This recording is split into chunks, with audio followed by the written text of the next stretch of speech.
My mother trapped me into supporting my sister's family, so I stopped sending money, and what happened next shocked everyone in the household completely. I'm a 27-year-old guy who's always been the responsible one in my family, the one everyone leaned on when things got hard.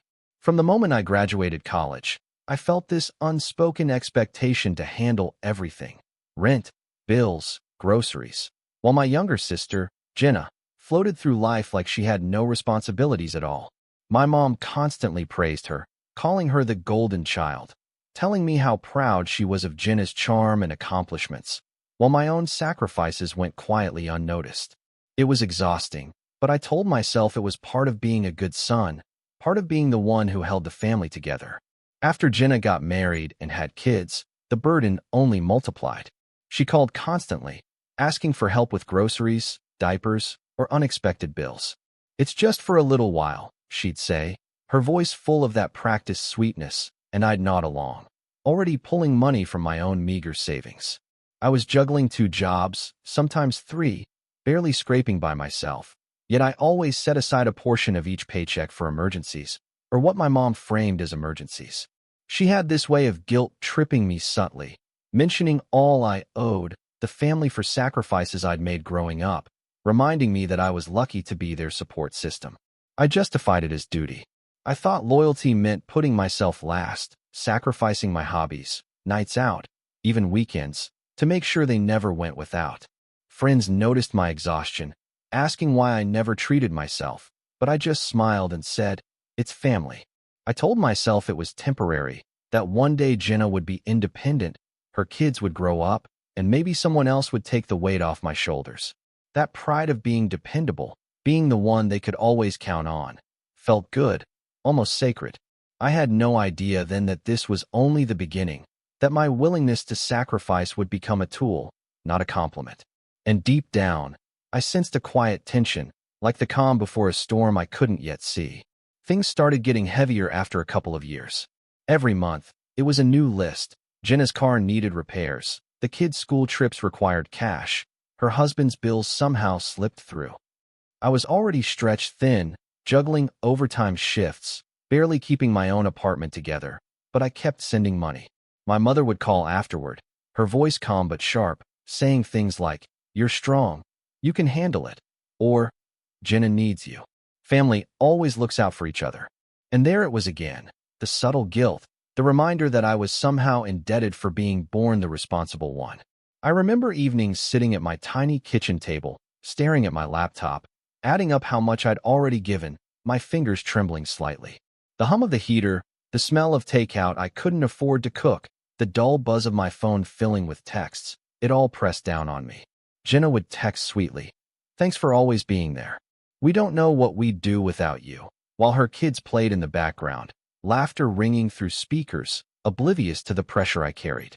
And every time, I told myself, it's temporary. Friends started noticing the changes in me. Dark circles under my eyes, my patience thinning, my laugh forced. "Why do you let them lean on you so much?" one friend asked. I shrugged, because what could I say? That I feared confrontation, feared being labeled ungrateful or cruel, or that I genuinely believed it was my duty. But the truth was creeping in slowly, like cold water under the door. I was tired, burned out, and for the first time, a tiny voice in my head whispered, "What if they're taking advantage of you?" The thought made my stomach twist, but I quickly shoved it down. After all, I was family. That's what family did. Or at least, that's what I thought. And somewhere deep inside, I knew this pattern wasn't going to stop on its own. It didn't hit me all at once, but I started noticing the little inconsistencies. Jenna would complain about bills, yet somehow her kids always had the latest shoes, her husband's wardrobe was full of new shirts, and her car had that brand new GPS she couldn't afford. I remember sitting on my couch one night, receipts spread across the coffee table, my hands shaking as I realized the money I'd sent might not have gone to what they claimed. My mother had this way of spinning it, too, saying things in passing to neighbors like, "I don't know how he does it," always helping Jenna, bless him, turning my sacrifices into a story about my generosity, not manipulation. It was infuriating, but I kept quiet, telling myself it wasn't my place to question her. I tried to bring it up lightly with Jenna once. "Hey, I noticed you got the kids new tablets. Didn't you say we needed the money for the gas bill? I asked cautiously, trying not to sound accusatory. She rolled her eyes, sighing dramatically. Relax, it's all fine. We manage. You don't have to stress over everything. That was her line. Always managing, always excuses, always leaving me to second-guess myself. Even my friends started dropping subtle hints. Man, they're taking advantage of you, one said, shaking his head over beers one Friday night. You're always giving, always covering. Have you thought about what you're getting out of it? I laughed it off, but late at night, staring at the ceiling, the words echoed. There were moments I felt sick, heart hammering, realizing maybe I wasn't being the hero I thought I was. Maybe, just maybe, I was being used. That tiny seed of doubt kept growing quietly, gnawing at me while I kept sending money, keeping the peace, and keeping my head down. And yet, even as the suspicion crept in, I told myself one last time, I'm doing the right thing. I'm the responsible one. I can handle this. But deep down, a small voice whispered that things were about to change, and that when they did, nothing would ever feel the same again.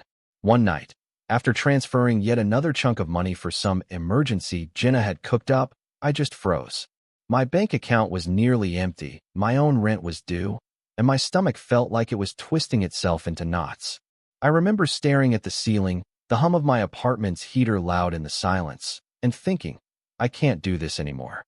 The fear hit me first, my mom, Jenna, the backlash, but beneath that fear was a spark of something I hadn't felt in years, resolve. The next morning, I drafted a mental script, rehearsing over and over. I can't continue sending money.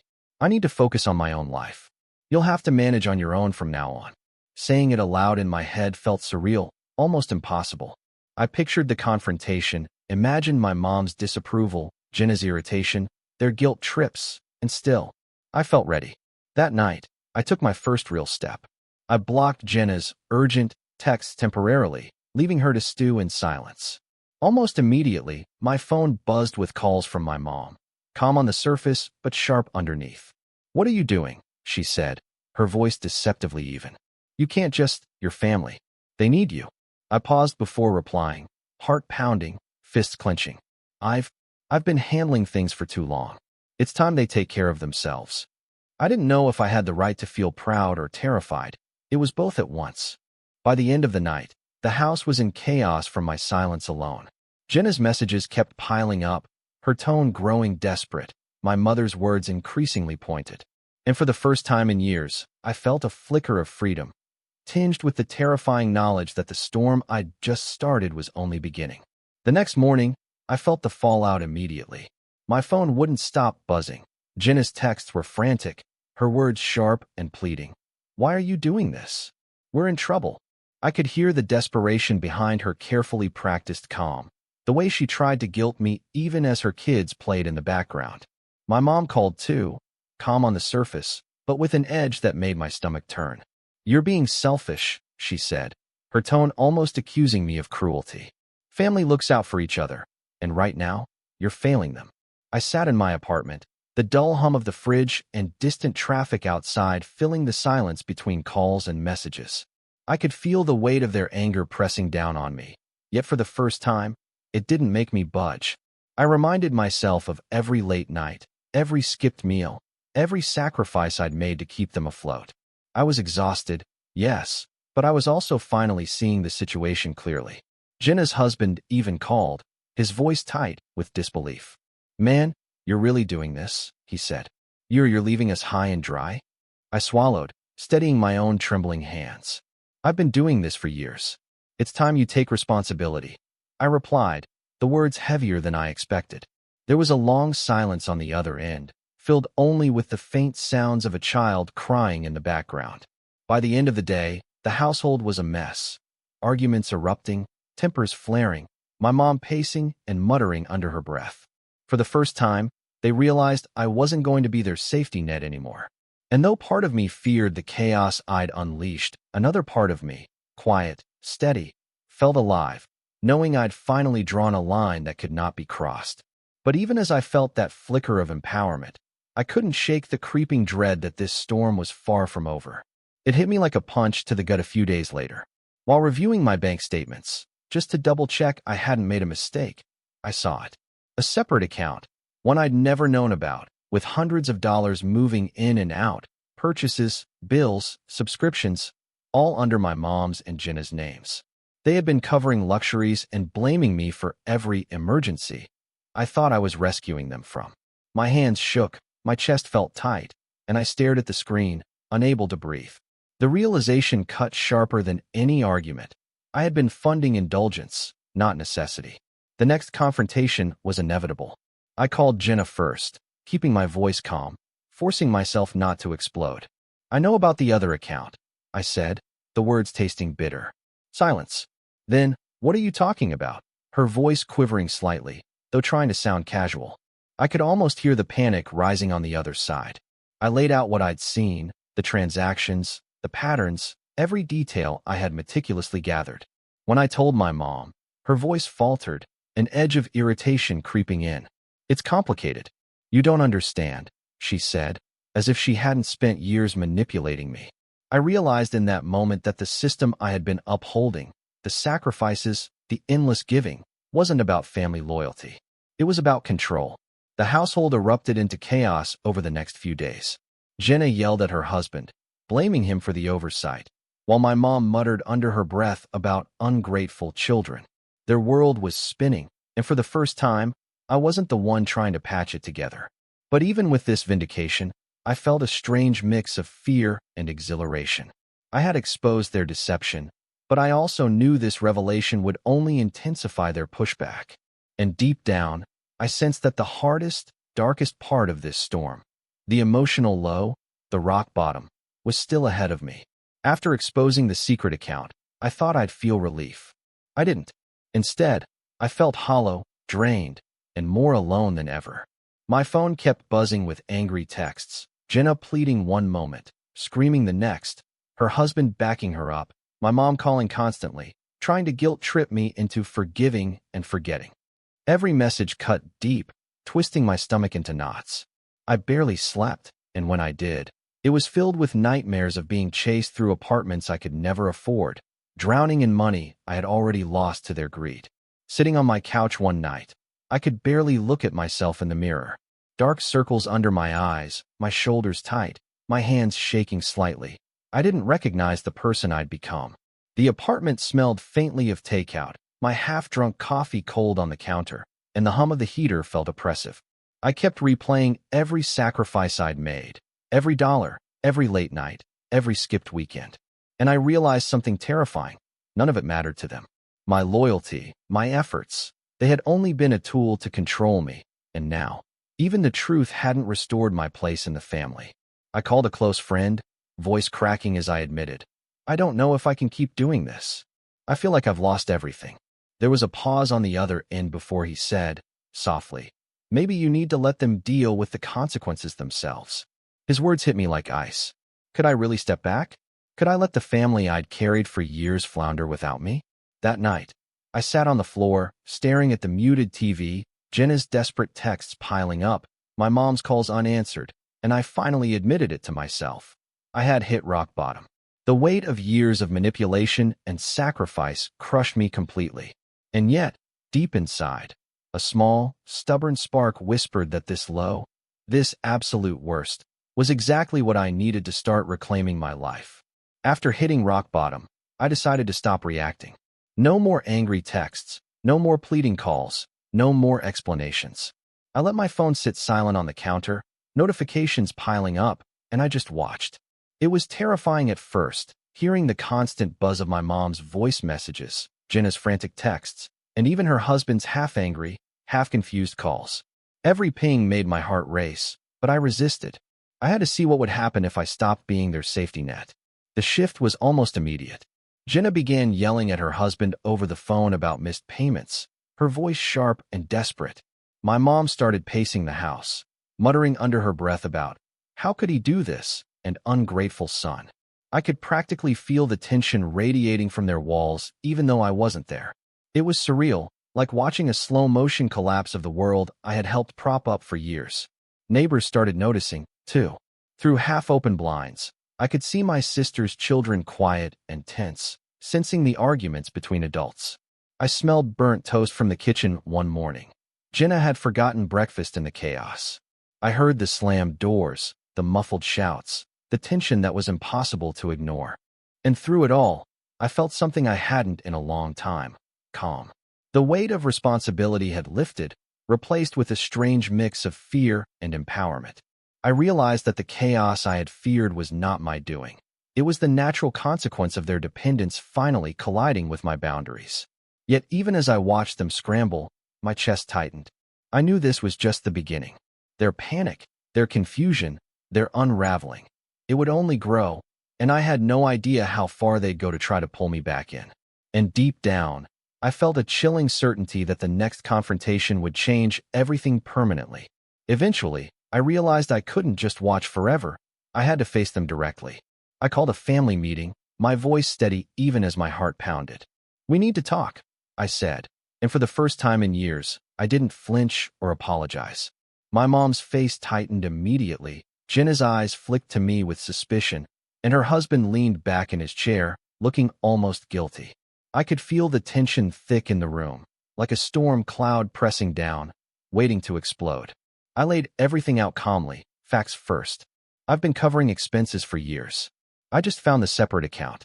You've been spending money you told me was for emergencies on luxuries," I said, my hands gripping the edge of the table. Silence.